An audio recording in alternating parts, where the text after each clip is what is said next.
Thank you for joining us tonight. We are currently playing a pre-event slideshow. The live logo appears in gold on a white background with the text, "Live from NYPL presents Languages of Truth, Salman Rushdie with Téa Obreht, June 9th, 2021, 7 p.m. Eastern Time." This slide contains an image of the featured book. The cover is a cream color with the text, "Salman Rushdie, Languages of Truth, Essays, 2003 to 2020. There are 4 segments that look like horizontal tears in the cover, revealing small glimpses of different images, including a photograph showing the eyes of a person wearing a head covering and bindi, and another showing an illustration of Don Quixote tilting at a windmill. Languages of Truth is available for purchase from the library shop, on.nypl.org/shop-live. Proceeds benefit the New York Public Library. Reserve a copy for free with a New York Public Library card. Visit tonight's event page to find this title in a variety of formats, nypl.org/live. The last slide shows recommended reading. Salman Rushdie suggests these titles for further reading: Pedro Paramo by Juan Rulfo, The Master and Margarita by Mikhail Bulgakov, Song of Solomon by Toni Morrison, The Left Hand of Darkness by Ursula Le Guin, Hullabaloo in the Guava Orchard by Kiran Desai. Check out the full list and reserve these titles by visiting tonight's event page, nypl.org/live. Good evening, everyone. Thanks so much for coming back to another Live from NYPL. My name is Aidan Flex Clark. I am part of the team that brings you Live from NYPL, and I'm here to introduce our 2 incredible guests tonight, as well as to say hello and thank you to everyone who's joining us for this. Of course, those 2 incredible guests are Salman Rushdie and Téa Obreht. They're here to talk about Salman Rushdie's new book, Languages of Truth, which is a brand new collection of essays, criticism, and speeches that were all written between 2003 and 2020. Covering anything from Cervantes to sloth, from Francesco Clemente to art in the court of the Mughal Emperor Akbar, the book reminds us fans of his what an incredibly Protean writer that Salman Rushdie is, and which is fitting because there's even a chapter on Proteus. The book goes in so many directions, I can't even imagine what he and Téa are going to talk about tonight, so I'm pretty excited to find out. And we're super grateful to Téa for being there to steer that ship. She is a great friend of the library, former fellow of the library's Coleman Center, I believe in 2013, when she worked on her most recent novel, Inland. And Salman Rushdie is also a great friend of the library, a regularly returning guest live from NYPL for many years, and in 2008, a library lion.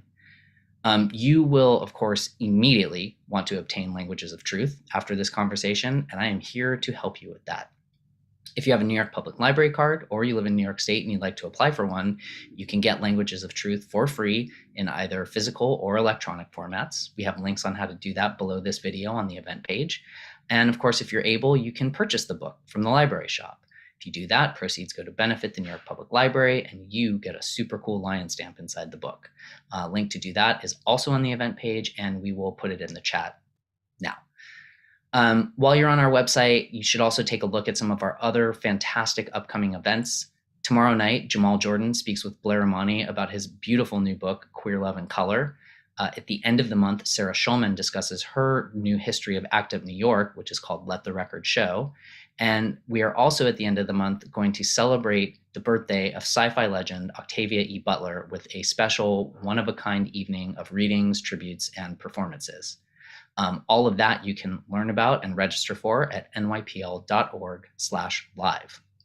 Also next week, the Schomburg Center for Research in Black Culture presents its annual literary festival from June 14th to June 19th. And the lineup is incredible.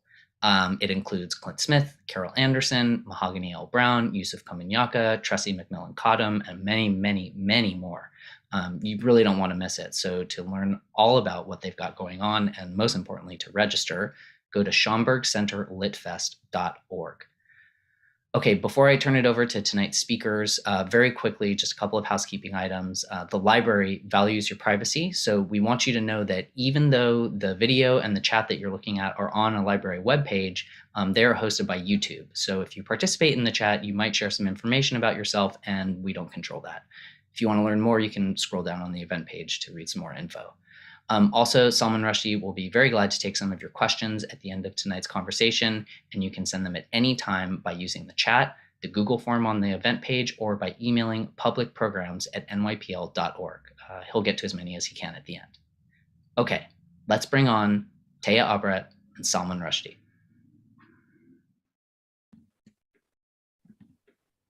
All right. All right. Hello, Salman. Hello, how are you, Téa? I'm very well. How are you?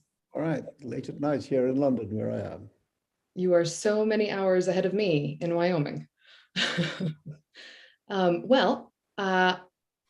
very grateful for that introduction and to all of you for joining us this evening. It's an incredible honor to be here with Live from NYPL, celebrating Mr. Rushdie's latest work, Languages of Truth, a remarkable and eclectic collection of essays in which the author, with his trademark humor and history-sharpened eye, reflects on everything from his childhood and family to the contemporary rise of disinformation and censorship to the lives and work of writers and artists, both living and gone. At the heart of these diverse pieces is the interrogation of truth, how fragile it is, how malleable it becomes in the service of power, and how profound our desire is to apprehend it when we live and work as strangers in a strange land. In Mr. Rushdie's essays, as in his fiction, truth, at least in its most reliable form, is the province of the artist, the writer who pushes the boundaries of physical or historical reality, the photographer who seeks out the hidden and unfamiliar, the actress who breaks the most painful aspects of her life open through laughter. Salman, thank you so much for being here. Well, thank you for that introduction. I hope the book lives up to it. It certainly does. I have a few questions about it, and then we'll turn the questions over to the audience. And my first is about, well, the beginning. In Wonder Tales, the opening essay of this collection, you reflect on how the stories we read and are told in childhood affect our development. And your own childhood also features in another writer's beginnings and is interlaced throughout several of the essays in which you pay homage to the writers who've been meaningful to you. So I want to start out by asking you a question with which Daisy Johnson surprised me at an event a couple of years ago. Okay. What were you like as a child, if you don't mind telling us? I think the truthful answer is I was disgracefully good as a child. I was nauseatingly good. My three sisters, all younger than myself, were much more entertaining and often not so good. So my job was to get them out of trouble with my parents. Their job was to beat people up for me. Amazing.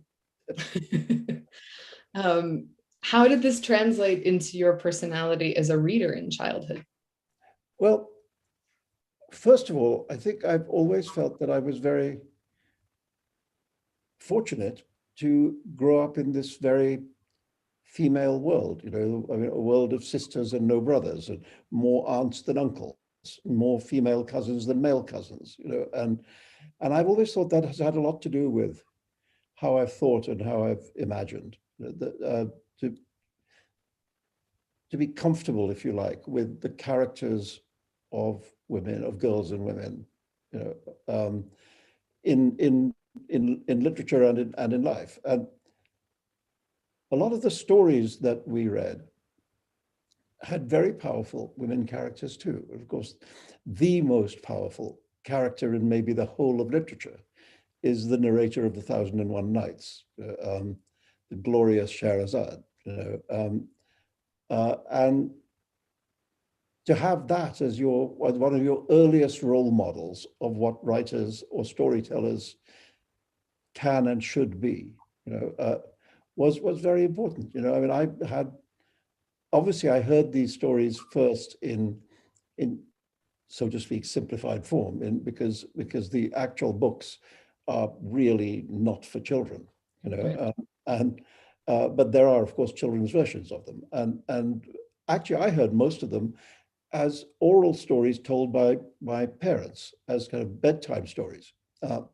And that's how I first heard the word Scheherazade. Later on, my youngest sister was given that as her middle name. So we actually had a Scheherazade in the family.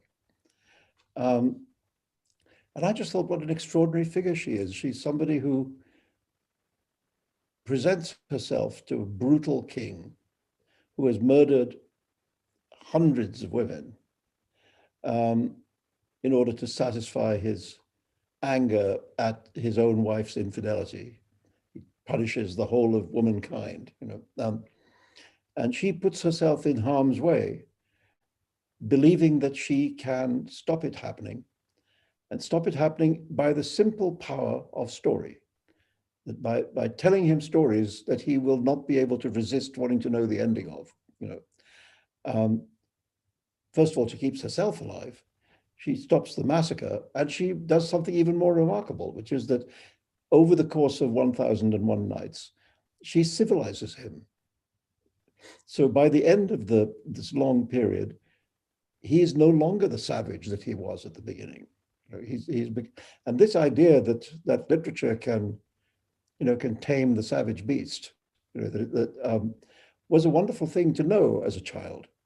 And I've always thought that one of the gifts I've had as a writer is that from my earliest days, I was given this storehouse of wonderful stories, and one of the things it taught me is a simple fact: the stories are not true. So somebody made them up. That Flying Carpets and Madame Bovary are both untrue in the same way, which is that somebody made them up. And if that's your kind of given, as a reader first, and later as a writer, it gives you a kind of freedom. It gives you a kind of freedom to be that inventor. So I think that childhood did all that for me. There's a wonderful part of that essay in which you do the calculation for how many women were lost in the interval between the king and his brother, both sort of performing this ritual. And I was fascinated. I think that there's something fascinating in particular in that essay where the reader can see your literary impulses toward finding the gaps and finding possibilities in the gaps in knowledge. Yeah. And asking these questions about, what was she thinking? What did this particular interval look like? What did her sister, whose name I would butcher if I pronounce it, but you. Dunyazad.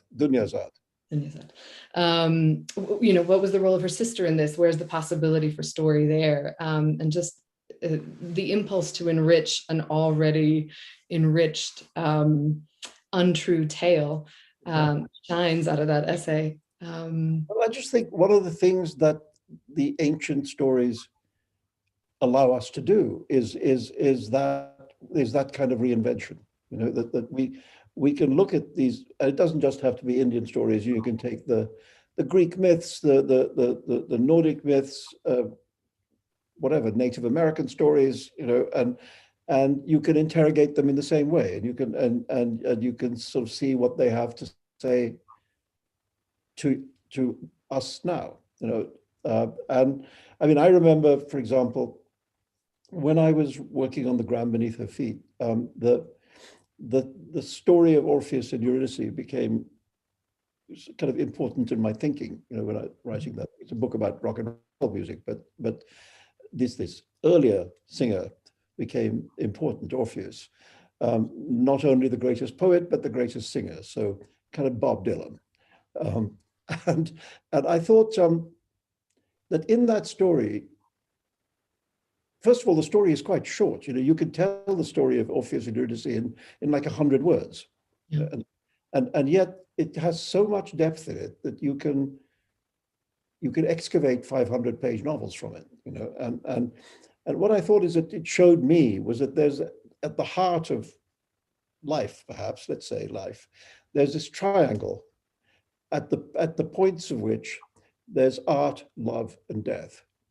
And if you read the story one way, it tells us that art in the service of love can overcome death. So if you turn the triangle another way, it says that death, in spite of art, can destroy love. And so it gives us completely different stories. You could read the triangle in in at least 3 different ways.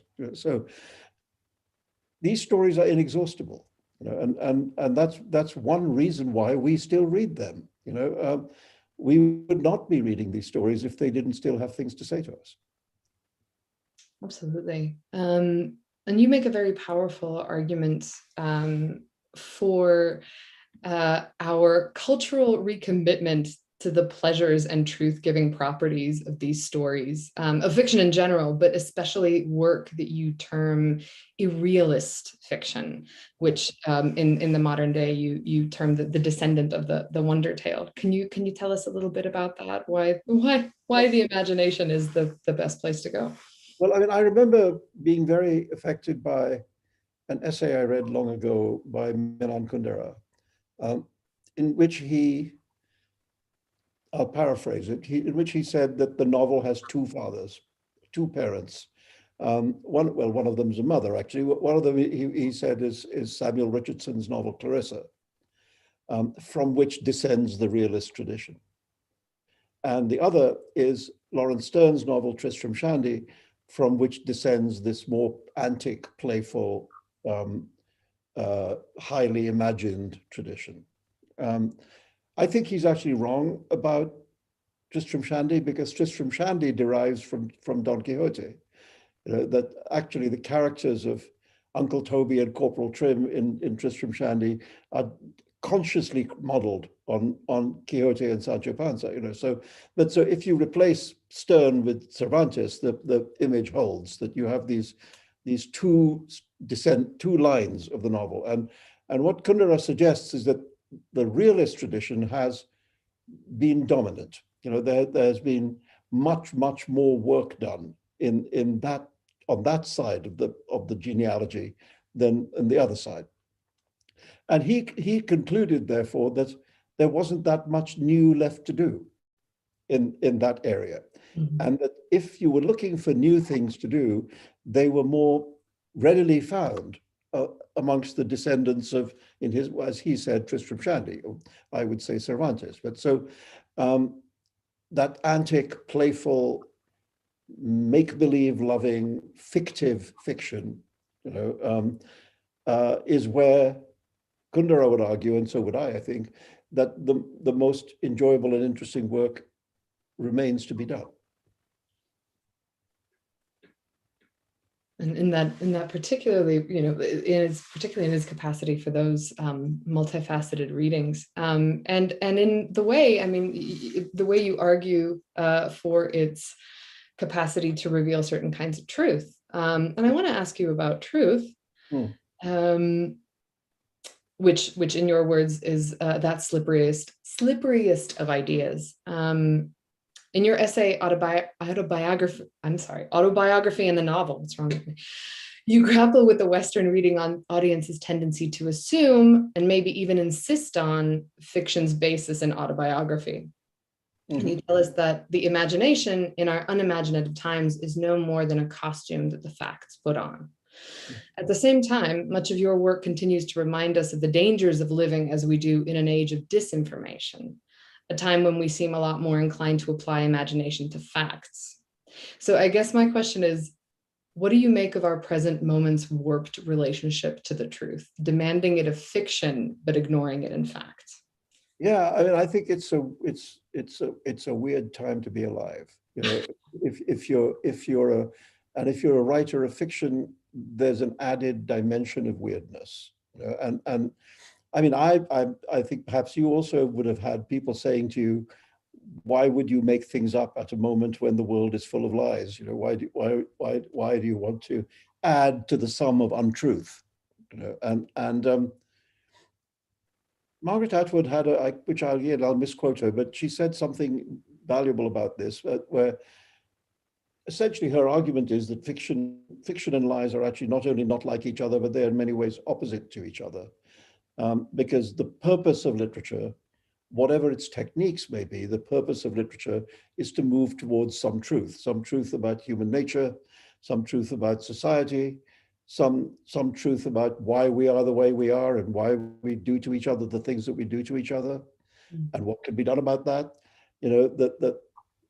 The the purpose of literature, whether it's naturalistic or fairy tale, is to move towards the truth. Whereas the purpose of a lie, of course, is to obscure the truth. So in many ways, although they appear on the surface to be like each other, they're actually kind of quite radically unlike each other.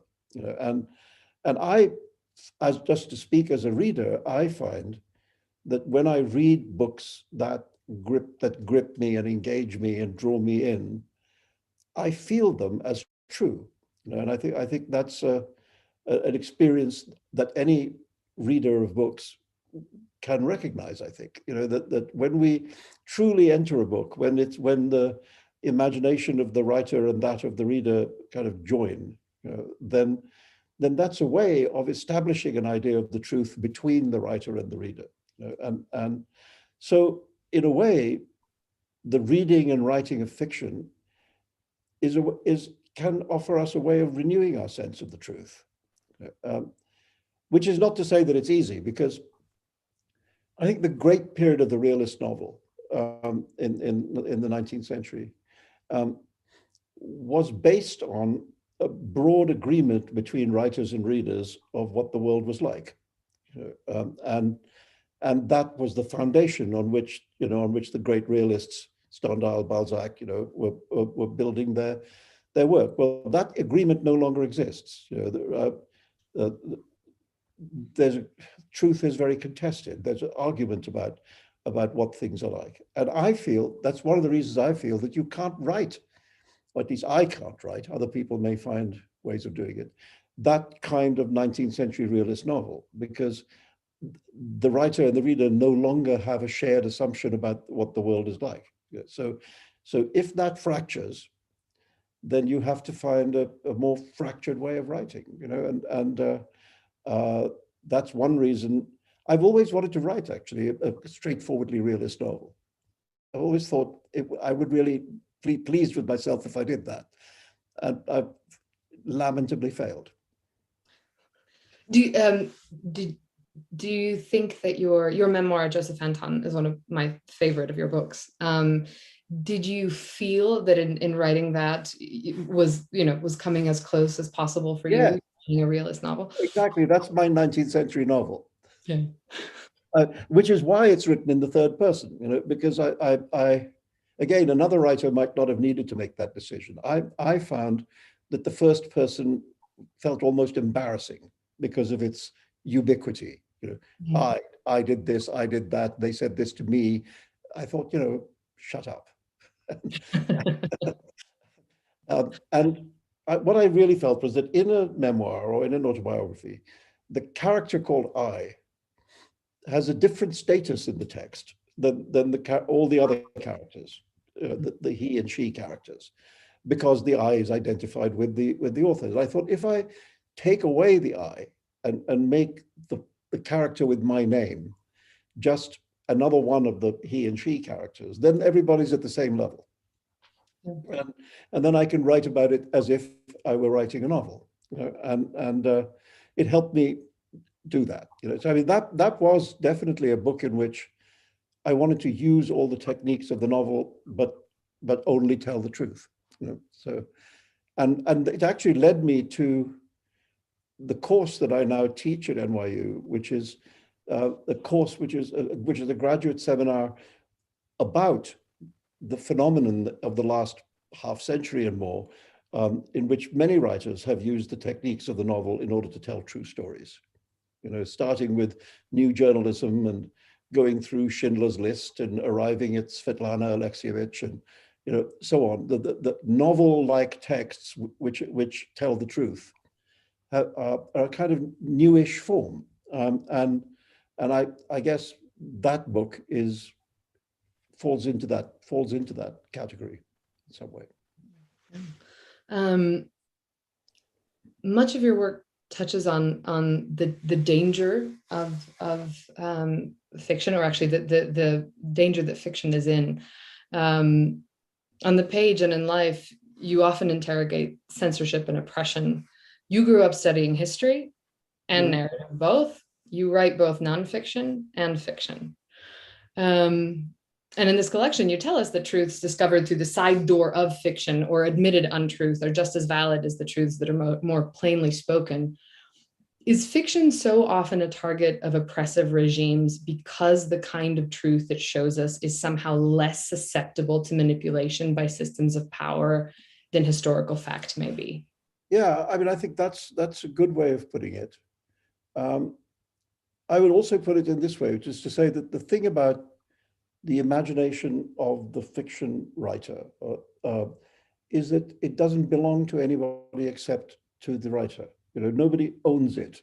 It's not in the service of any ideology or power group or social class, or what, at least if it's good, it isn't. You know, I remember an Indian writer, a friend of mine years ago, saying that the thing he didn't want to be, he said, I don't want to be a behalfy. I love the word behalfy. He didn't want to write on behalf of people, you know, he just wanted to write. And I think that writing at its best is that it has that freedom, that it belongs only to the artist. And I think one of the things that authoritarian regimes want to do is to shape the narrative, you know, is to say, this is how we tell the story of our culture. It goes like this, and it goes in a way which, of course, serves the authoritarian. And that if you try and tell the story in another way, that's subversive, and we're going to come after you. You know? So it's about who controls the story. You know, and the literary artist doesn't allow anybody to control the story. You know, the story belongs only to him or her. And I think that's one reason why authoritarian regimes have so often gone after poets and novelists, you know, people who have no armies, you know, people who often don't even command gigantic crowds, you know, and yet the danger of the voice speaking freely and refusing to accept the narrative that power wishes to lay down for us, that's seen to be dangerous. You know, and I mean, actually, tell you the truth, I think it is dangerous to those people. Yeah, absolutely. Well, thank you. I have a question about how a project like this comes together. I was fascinated to learn how many of these essays began life as lectures or speeches. And I'm curious about what you considered as you began the process of modifying such pieces from their original forms, which were initially destined for communal consumption by big audiences and vast spaces, to a form that would live on the page, independent of you and your voice and your inflections and your delivery, something that's intimate and personal to the reader. Well, one question is a question of length. That's to say, lectures have a very formal length. They're usually, you know, 50 minutes long, 45 to 50 minutes long. It feels so interminable when you're up there on the podium. I mean, yes. But when you're reconsidering those lectures for the printed form, sometimes they seem absurdly too long and you need to cut them. And sometimes you have a lot more to say, and so you need to expand them. And so, for example, in the first 3 lectures in the book, the Wonder Tales essay is now almost twice as long as it originally was, as it was in the form of a lecture. Because I found that I had lots of ideas which sometimes I had explored in other things which are not in the book, so I could bring together thoughts that I'd had over a period of time into a single coherent essay. You know, so sometimes it's that, and sometimes there's just stuff which works when you're standing up in front of an audience, which doesn't work on the page. I mean, jokes, for example. It's possible to tell jokes more easily to an audience that's actually there than to people having to read at home. So basically, take out those jokes. And so, yeah, there's clearly there's a difference between the way the eye reads on the page and the way the ear hears in a room, and I had to be very sensitive to that. So it's a question of making them feel like written texts, making them feel like and that sometimes required just a little tweaking, and sometimes it required quite a radical rewrite. And as you know, the only guide one has is one's instinct. Or the only guide you have is to say, okay, that doesn't feel right. This feels better, and okay, so now it's going to look like this. Some of them, more than others, were written with a feeling that they probably would be published in some form. So for example, when I was asked by the Kurt Vonnegut Library in Indianapolis to write something about the 50th anniversary of Slaughterhouse-Five. And I thought there might be a written afterlife for that. It would be delivered in the library first, but it might be published afterwards. And similarly, I was asked by Philip Roth to deliver the Philip Roth lecture at Newark Library. And again, I mean, by the time I delivered it, he had died, sadly. But I again thought, okay, this may have a life as a published piece afterwards. So in some cases, when I did these things, I was conscious of there being a written form to follow, and in other cases, not so much. But for example, you mentioned the essay autobiography in the novel. The opening of that essay, where I quote at length the title pages of three of the most famous books of the 18th century. That's Gulliver's Travels, Robinson, Shandy, and what's the other one? Robinson Crusoe. Robinson Crusoe, and on the page, you could actually almost format the page to look like the 18th century title pages. And the thing that is remarkable about them is that the author's name is not mentioned. And that looks very striking in writing on a page, and you can't do that in lecture form. You can't read out title pages, you just have to say that here are these title pages that don't bear the name of the author. But much more dramatic, I think, in the written form. So yeah, I mean, I was constantly asking myself what works orally and what works in writing. And that's a question, I've been asking myself as a writer since Midnight's Children, because one of the places from which Midnight's Children was born was the prevalence of oral narrative in India. The fact that there is still, certainly in certain parts of India, a real popular tradition of oral storytelling, and I studied that a little bit, and then thought, what would be a written equivalent of that? And that's one of the ways in which the form of Midnight's Children developed. It was a way of thinking about an oral form and trying to find a written version. And I guess in another way, a lot of these essays, were the result of a similar process of thought. That's so fascinating. I have, along those lines, oh gosh, I'm not going to be able to ask that question. I can see the time running out. Okay, I will ask you this question instead. You're a great connoisseur and lover of art. And an especially delightful aspect of this collection is getting to read your reflections on the work of Kara Walker and Taryn Simon. What does writing about visual art offer you as an artist working in a completely different medium? Well, first of all, it allows me to express envy. Do most writers, I feel this way. I don't know if you feel this way, but I've always wished that I were a painter, as well, no, or instead. Yeah, you're not kidding.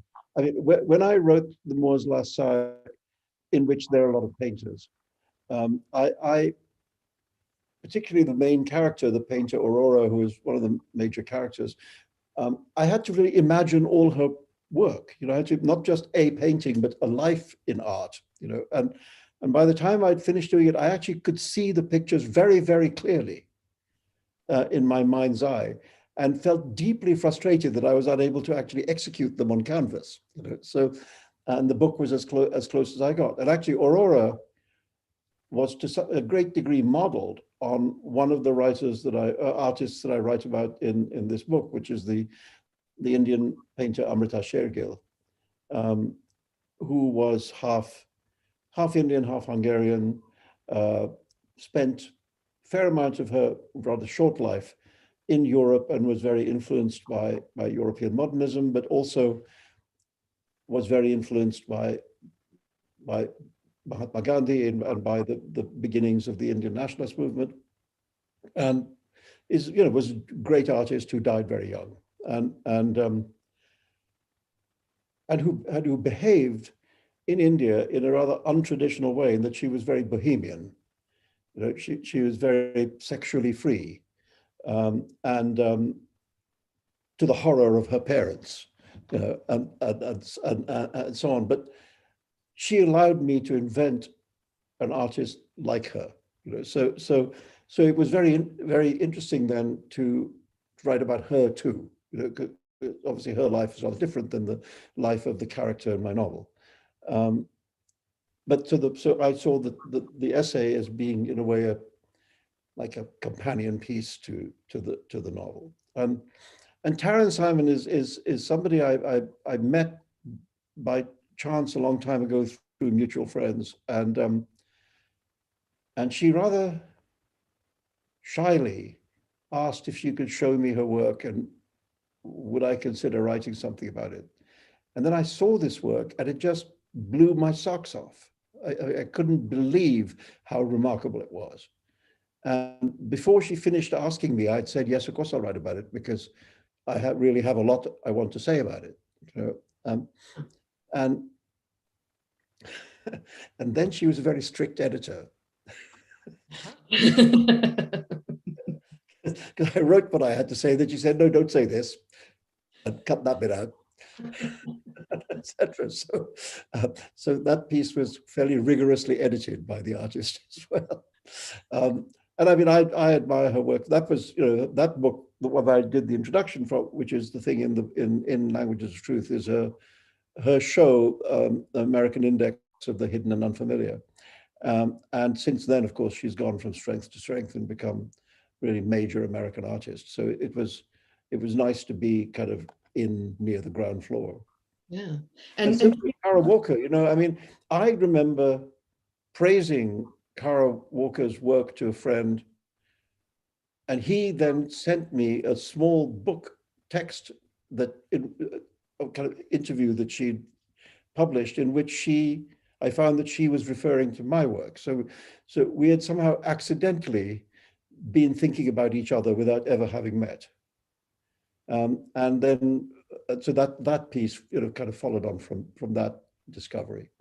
I mean, I've always loved the visual arts, and I think in the same way as India has this wonderful storehouse of narrative, it also has an extraordinary visual storehouse to offer somebody growing up there. And I wanted to write about that. So the essay about the Hamzanama paintings that were made in the court of the Emperor Akbar was my way of sort of paying my respect to that extraordinary artistic tradition, which is so brilliantly unlike anything in the West, because it uses many artists collaborating on a single canvas. So there's a kind of composite artist instead of there being a single artist, which is a thing which shouldn't work. It should be a complete mess, and instead it's absolutely triumphant, and it shows something about how collaboration can work, as opposed to, the Western idea of the star artist, that I wanted to write about it, and especially because a lot of Indian art uses narrative techniques. So they're narrative paintings, they're story paintings. Often a character, a figure will appear 3 times in the same painting at different points in his or her story. So it connected back to storytelling for me as well.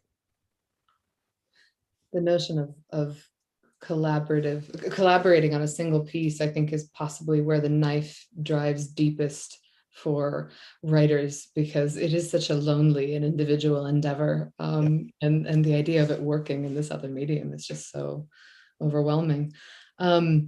I have time, I think, for one more question from me, and then I'm going to turn it around to the audience. And I had so many more, but I did want to end with this one.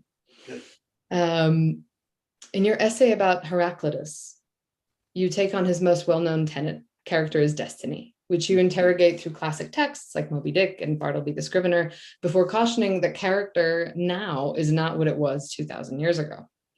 You go on to argue that contemporary writers have to contend with the crushing reality of chance in ways our forebears did not. So character may have been destiny then, but poverty is destiny.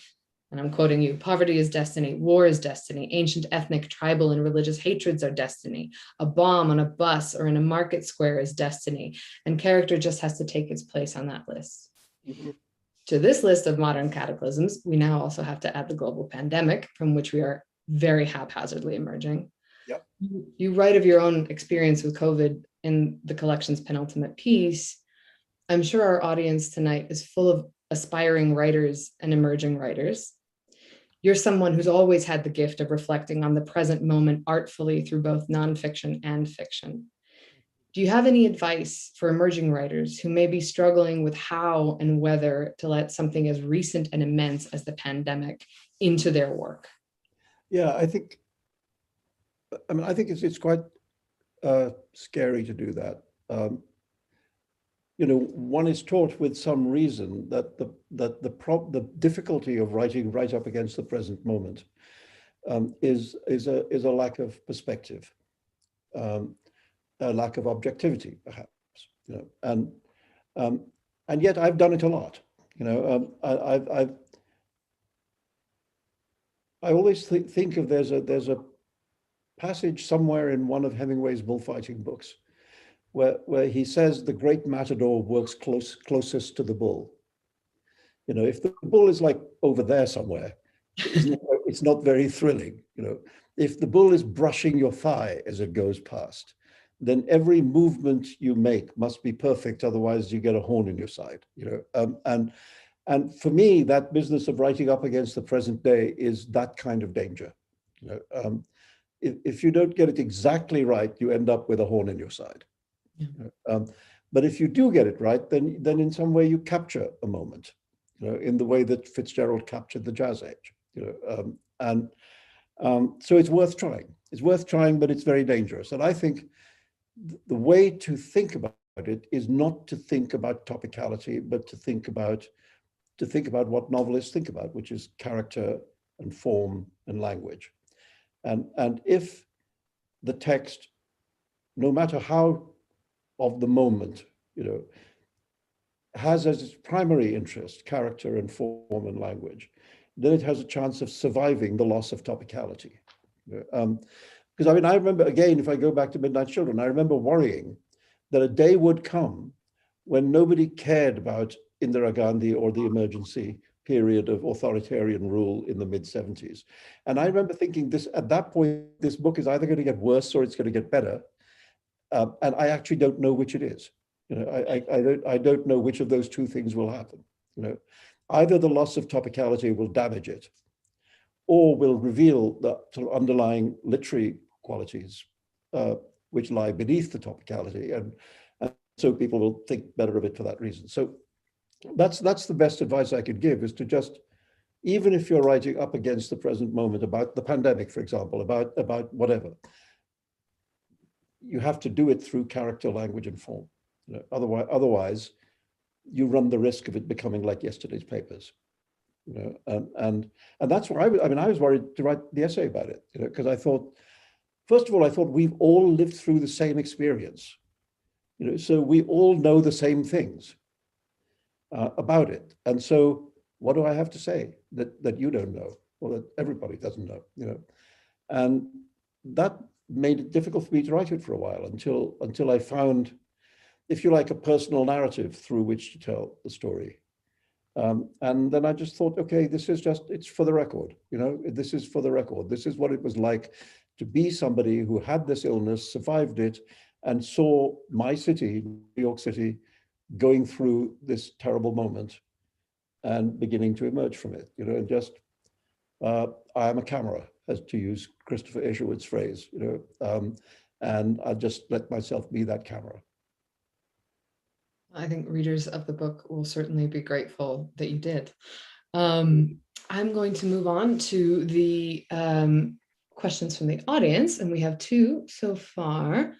The first one, how does the language we use, English, Hindi, Serbian, Spanish, shape the kinds of stories we tell? Is it just the culture or the form of our native language?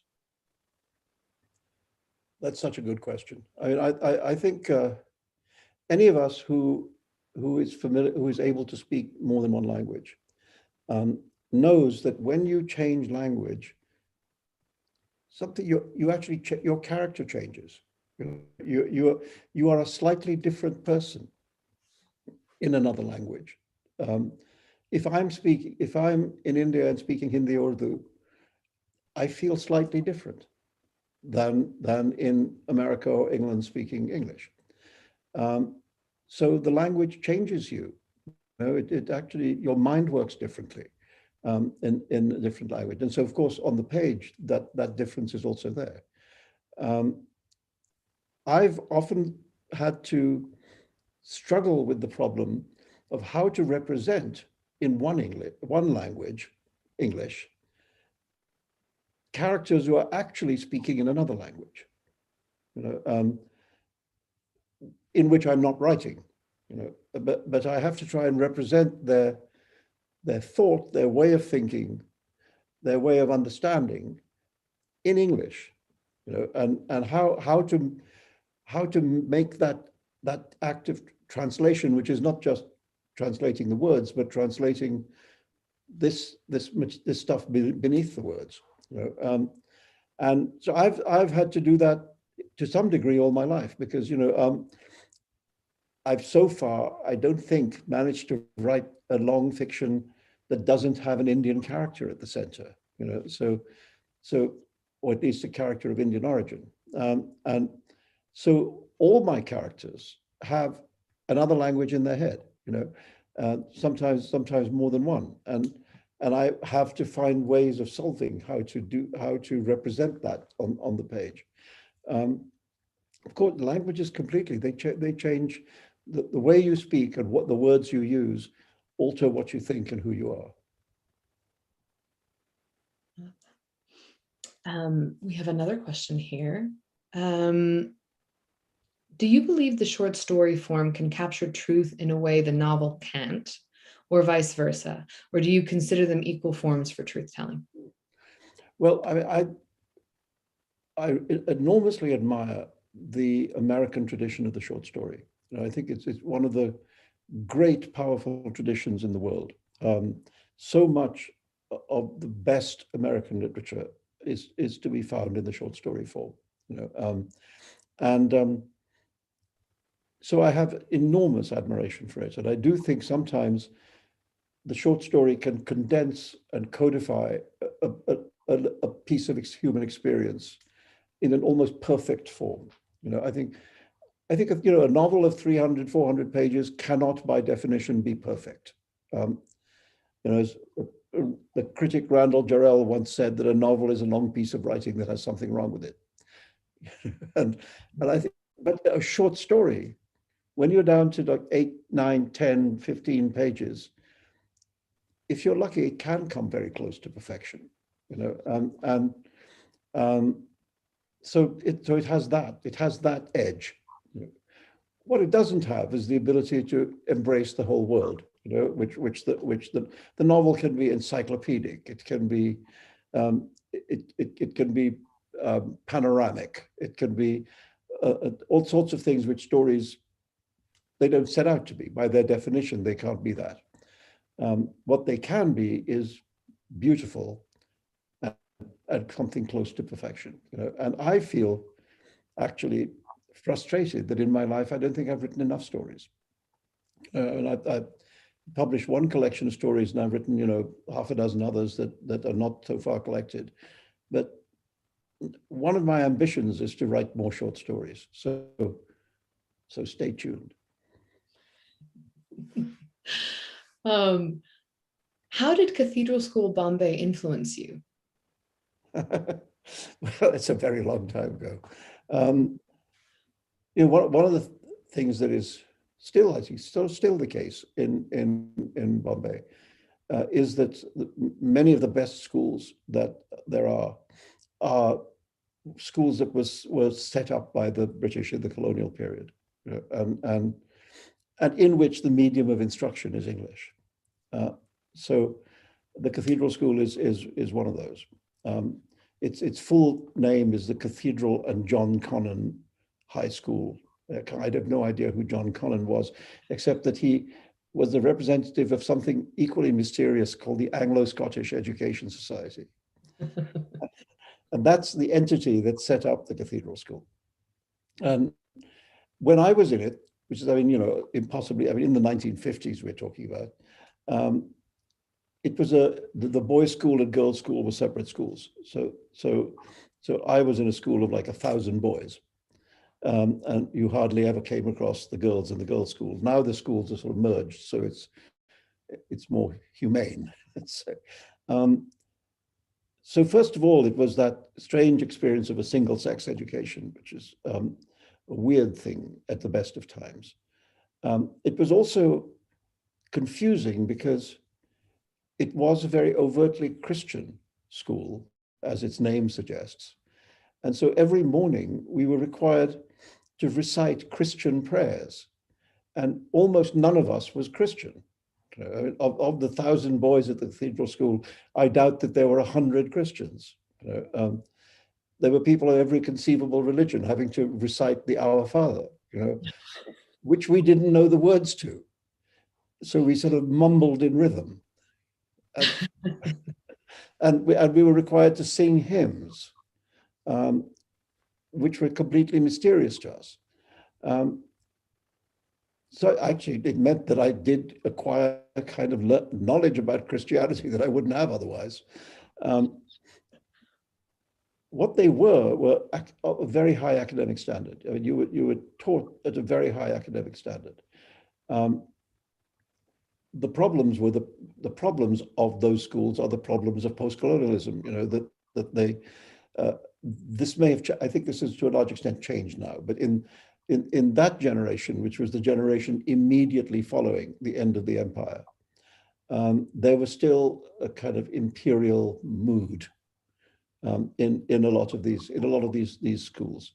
So I guess I learned about colonialism, as a little kid, and had to understand what that meant later on. But I was very happy there. I liked being at the Cathedral School. I had a lot of friends. We had a good time, and I was sad to leave. And my subsequent experience at an English boarding school was much less happy. So if I'm thinking about school days, the Bombay school days were much happier than the English ones. And yeah, it's Cathedral School is significant. Certainly significant in Midnight Children, but yeah, it's there. It's there in my memory of my childhood quite vividly. I have one more question. I believe we have time for one more. Oral storytelling is at risk of disappearing in many places, but simultaneously, audiobooks have never been more popular. Mm-hmm. Would you ever consider writing something solely as an oral work? Yes. I had, until this question was asked, I hadn't thought that, but now that you mention it, maybe. It's not a bad idea. I just find myself doing things that I've never done before. I've just written my first play at the age of 73, which is kind of, I knew maybe I can be thought of as a promising playwright. And that's, of course, an oral form. So maybe I'd think about that too, actually oral, well, because as you say, podcasts and so on are so popular, and many of them do tell stories in the most adventurous and imaginative ways. So I have thought about that. I have thought about the possibilities of podcasts, and what the narrative possibilities of podcasts, and I haven't come up with anything yet, but now that you encourage me, I'll have a go. I'll try. There you go. a productive sort of inspiration from the audience. Yep. Do we have any more questions from the audience? If not, I have one more. Okay. Do we have time? Unless someone flags me, I'm going for it. Go for it. Oh, this is a very, very long question. Oh Lord. Okay. Just do it. All right, let's do it. Much of this collection deals not only with writing, but with writers. You are fascinated throughout the collection with the way that writers interact with the way that a writer's public persona interacts with the work itself. And you give us Heraclitus, who exists only in references made by other writers. You talk about the silence of Shakespeare and how he didn't leave anything behind. And then in autobiography, why can't I do that? And the novel, you tell us that though higher gossip about writers is interesting, it doesn't actually inform the reading experience. Mm-hmm. And you reflect on certain, I mean, to me, hilarious experiences about the way people read your work and then interacted with you about it. Yeah. It seems difficult, if not impossible, for contemporary writers to avoid leaving traces of their personhood all over the place. We give interviews and we grow our social media presences and we do live Zoom events that end up on YouTube. Yeah. I wonder how you feel about the effect this infinite overexposure has on fiction itself. Does it worry you? Are you concerned that the threat of infinite knowability of the writer might intrude on the work of emerging writers? Yes, I'm really quite concerned about it. I think that's why I talked about those 3 books without the authors' names on the cover. I thought there's something wonderful about books going out into the world and becoming celebrated, while the author can remain relatively unknown and private.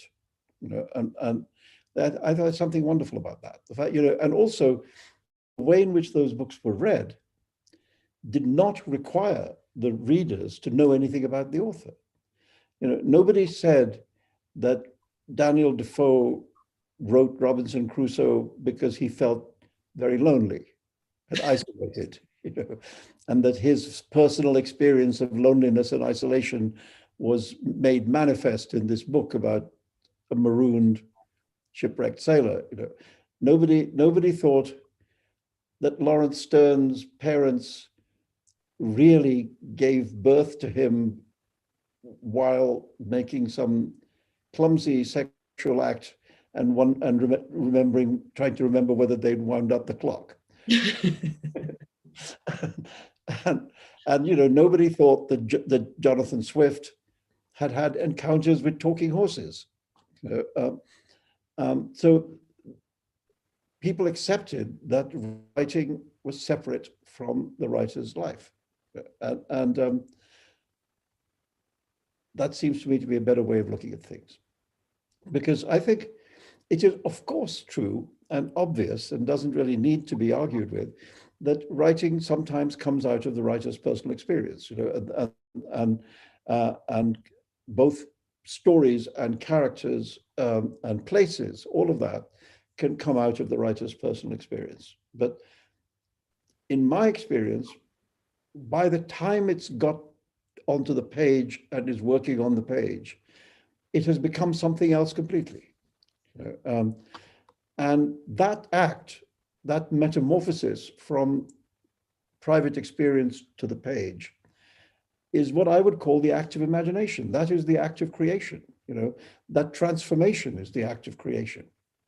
And so the interesting thing is not the point of origin in experience, but the end point. The end point, what has happened to it after the metamorphosis, and that liberates us from the plague of autobiography, because then you look at what has been made from the autobiography.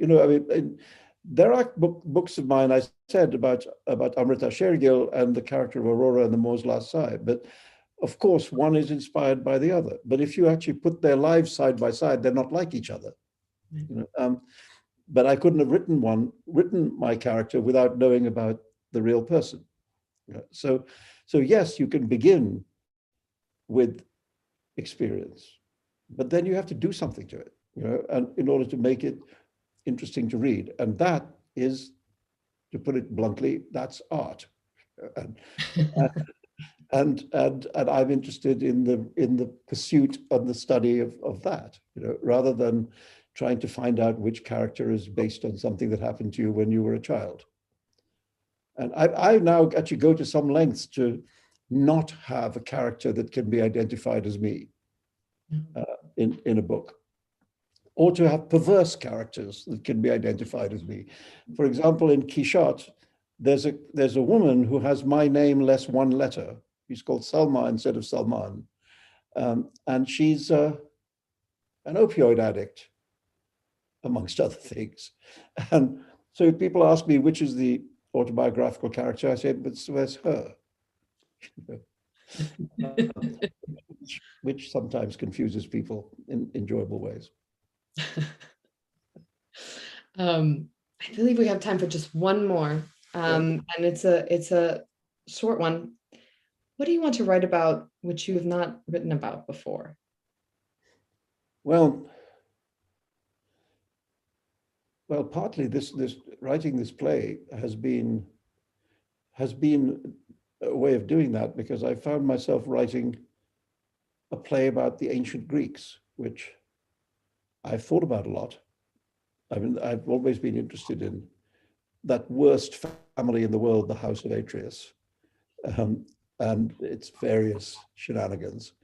But it never occurred to me to write something to try and add to that canon, you know. But I have just for my sins just done that. So that was one thing. As I said, I have this desire to write short stories. I you know, and I'm also working on a historical novel set in South India. I remember when I wrote The Enchantress of Florence, which is a historical novel of which a large part is set in North India. I remember thinking, well, there's really some interesting stuff in South India as well, and one of these days I want to go and explore that, you know. And I mean, that was a long time ago. I wrote that book, you know, well over a dozen years ago. But it finally, my brain finally circled back around to that, and so I'm now diving into that. So that's something I've never done before. I've never written a historical novel about South India in the 14th to 16th centuries, but that's where I seem to be. Just the bare 3 irons in the fire. I mean, well, we're all out of time. Thank you so much for writing this book, Languages of Truth.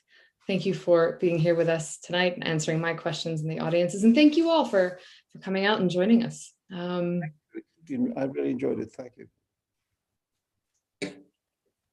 I don't know if.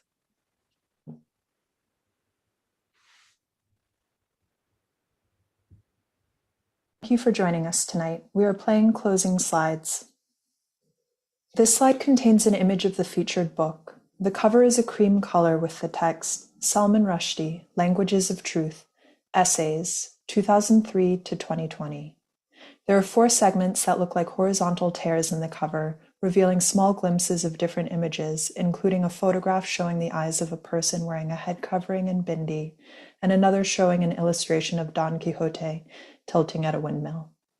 Languages of Truth is available for purchase from the library shop, on.nypl.org/shop-live.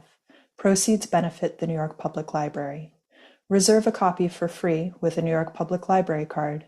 Visit tonight's event page to find this title in a variety of formats, nypl.org/live. The last slide contains live from NYPL upcoming events. Thursday, June 10th, 7 p.m. Eastern. Queer Love in Color, Jamal Jordan with Blair Imani. Monday, June 21st, 7 p.m. Eastern Time. Let the Record Show, Sarah Schulman with Kwame Anthony Appiah. Tuesday, June 22nd, 7 p.m. Eastern. Positive Obsession, Happy Birthday, Octavia E. Butler, featuring Hanif Abdurraqib, Stephen Barnes, Ayanna Jameson, Namwali Serpel, B. Steadwell, and many more. For more information and to register, visit nypl.org/live.